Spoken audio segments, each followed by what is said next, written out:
नमस्कार, आप देख रहे हैं TFI, भारतीय सोशल मीडिया का ओजी।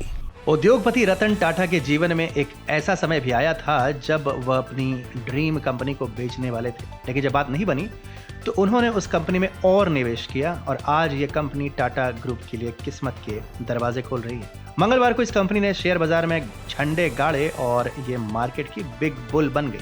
जी हाँ, हम बात कर रहे हैं टाटा ग्रुप की कंपनी टाटा मोटर्स की। मंगलवार को बाजार पूंजीकरण अर्थात मार्केट कैप के हिसाब से देश की सबसे बड़ी ऑटोमोबाइल कंपनी बन गई है टाटा मोटर्स। अब तक मारुति सुजुकी इंडिया इस मामले में पहले स्थान पर थी। कंपनी के बाजार पूंजीकरण में उसके मूल्यांकन के अलावा DVR अर्थात डिफरेंशियल वोटिंग राइट्स शेयर शामिल है। हालांकि सेल्स के मामले में आज भी मारुति सुजुकी इंडिया देश की सबसे बड़ी ऑटो कंपनी है, पर मार्जिन अब बहुत ज्यादा नहीं बचा है। टाटा का एम कैप कुल मिलाकर 2,85,515.64 करोड़ रुपए था, जबकि टाटा मोटर्स लिमिटेड DVR का बाजार पूंजीकरण 29,119.42 करोड़ रुपए रहा। कुल मिलाकर यह 3,14,635.06 करोड़ रुपए रहा। यह मारुति के 3,13,58.50 करोड़ रुपए के मूल्यांकन से 1,576.56 करोड़ रुपए अधिक है। सेंसेक्स और निफ्टी कंपनियों में टाटा मोटर्स सर्वाधिक लाभ में रहने वाली कंपनियों में से एक रही। डिफरेंशियल वोटिंग राइट्स शेयर सामान्य इक्विटी शेयरों की तरह होते हैं, लेकिन इसमें मतदान अधिकार और लाभांश अधिकार अलग होता है। कंपनियां जबरिया अधिग्रहण को रोकने, खुदरा निवेशकों को जोड़ने आदि कारणों से DVR जारी करती। आइए अब थोड़ा देश की इन दोनों कंपनियों के इतिहास के बारे में जानते हैं कि कैसे ये कंपनियां इस मुकाम तक पहुंची। मारुति सुजुकी, जिसे पहले मारुति उद्योग लिमिटेड के नाम से जाना जाता था, जापानी वाहन निर्माता सुजुकी मोटर कॉर्पोरेशन की सहायक कंपनी है। 1981 में स्थापित मारुति सुजुकी ने भारतीय ऑटोमोटिव क्षेत्र में अग्रणी भूमिका निभाई।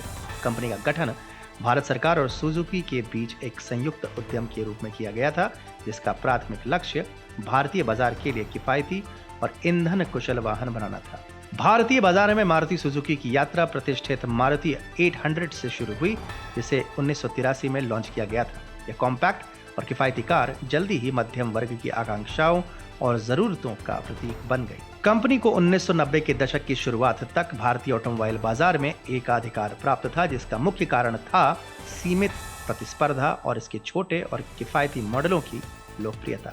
वहीं दूसरी ओर टाटा मोटर्स टाटा समूह का वह एक हिस्सा है जो एक भारतीय बहुराष्ट्रीय समूह है। टाटा मोटर्स ने 1950 के दशक की शुरुआत में वाणिज्यिक वाहनों के उत्पादन के साथ ऑटोमोटिव उद्योग में प्रवेश किया। हालांकि शुरुआती वर्षों में यात्री कार सेक्टर में टाटा की उपस्थिति काफी लिमिटेड थी। टाटा मोटर्स का यात्री कार बाजार में प्रवेश 1998 में टाटा इंडिका के लॉन्च के साथ शुरू हुआ। इंडिका टाटा मोटर्स के लिए एक ऐतिहासिक उत्पाद थी। यह पहली कार थी जिसे पूरी तरह से भारत में डिजाइन और उत्पादित किया गया था। इस हैचबैक ने अपने विशाल इंटीरियर और इंजन दक्षता के लिए ध्यान आकर्षित किया। हालांकि तब इस कार को बाजार से इतना अच्छा रिस्पांस नहीं मिल पाया था। 20 सालों तक सड़कों पर राज करने वाली इस कार को कंपनी ने 2018 में डिसकंटिन्यू करने का फैसला किया था। प्रारंभिक चुनौतियों के बावजूद टाटा इंडिका एक प्रतिष्ठित कार बनी, जो यात्री कार खंड में टाटा मोटर्स के क्रमिक विस्तार का प्रतीक थी। इस सफलता ने आगे के नवाचारों और उत्पाद विविधीकरण का मार्ग प्रशस्त किया। सारांश में, शुरुआती वर्षों में जहां मारुति सुजुकी ने भारतीय बाजार में एकाधिकार का आनंद लिया, वहीं टाटा मोटर्स ने सुस्त शुरुआत के साथ यात्री कार खंड में प्रवेश किया। अतः प्रतिष्ठित टाटा इंडिका ने मार्केट में अपनी छाप छोड़ी और भारतीय ऑटोमोटिव उद्योग में अपनी उपस्थिति का विस्तार किया। मारुति सुजुकी भारतीय ऑटोमोबाइल बाजार में एक प्रमुख शक्ति रही है। उत्पाद पेशकश के मामले में इसकी कथित नवीनता की कमी को लेकर कई आलोचनाएं होती रहती हैं। कुछ आलोचकों का तर्क है कि मारुति ने अपने स्थापित मॉडलों पर बहुत अधिक भरोसा किया है और वैश्विक रुझानों की तुलना में अत्याधुनिक प्रौद्योगिकियां और अद्वितीय डिजाइनों को पेश करने में पीछे ही रही है। इसके अतिरिक्त मारुति के कुछ पुराने मॉडलों में यात्री सुरक्षा के प्रति कोई चिंता नहीं दिखती। कंपनी को अपने कुछ प्रतिस्पर्धियों की तरह सुरक्षा सुविधाओं को प्राथमिकता नहीं देने के लिए आलोचनाओं का भी सामना करना पड़ा है। इसके विपरीत टाटा मोटर्स को इनोवेशन के प्रति अपनी प्रतिबद्धता के लिए पहचाना जाता है, विशेष रूप से अपने वाहनों के डिजाइन और प्रौद्योगिकी पहलुओं में। कंपनी ने अपने उत्पादों में उन्नत सुविधाएं और सुरक्षा तकनीक लाने के लक्ष्य के साथ अनुसंधान और विकास में भारी निवेश किया है। इनोवेशन पर यह फोकस टाटा मोटर्स के हालिया मॉडल्स जैसे कि हैरियर्स SUV और नेक्सन इलेक्ट्रिक वाहन में स्पष्ट तौर पर देखने को मिलता है। टाटा की इन गाड़ियों ने अपने आधुनिक डिजाइन और तकनीक प्रगति के कारण लोगों का ध्यान अपनी ओर आकृष्ट किया है। 2019 में पेश की गई टाटा हैरियर अपने आकर्षक डील डॉल और डिजाइन, मजबूत फीचर्स और प्रतिस्पर्धी कीमत के साथ SUV सेगमेंट में गेम चेंजर सिद्ध हुई है। टाटा मोटर्स इलेक्ट्रिक वाहन सेगमेंट में भी अग्रणी रहा। टाटा नेक्सन EV एक टिकाऊ और पर्यावरण अनुकूल विकल्प प्रदान करती है और अपने सेगमेंट में सबसे अधिक बिकने वाली गाड़ी भी है। बात अगर मारुति की करें तो कुछ सफल मॉडलों, विशेष रूप से स्विफ्ट पर मारुति सुजुकी की अत्यधिक निर्भरता की आलोचना होती रही है। कंपनी के लिए लगातार बेस्टसेलर रही है, परंतु मारुति सुजुकी को भारतीय बाजार में टोयोटा, होंडा और ह्युंडई जैसी अन्य वैश्विक और घरेलू ब्रांडों से कड़ी प्रतिस्पर्धा का सामना करना पड़ता है।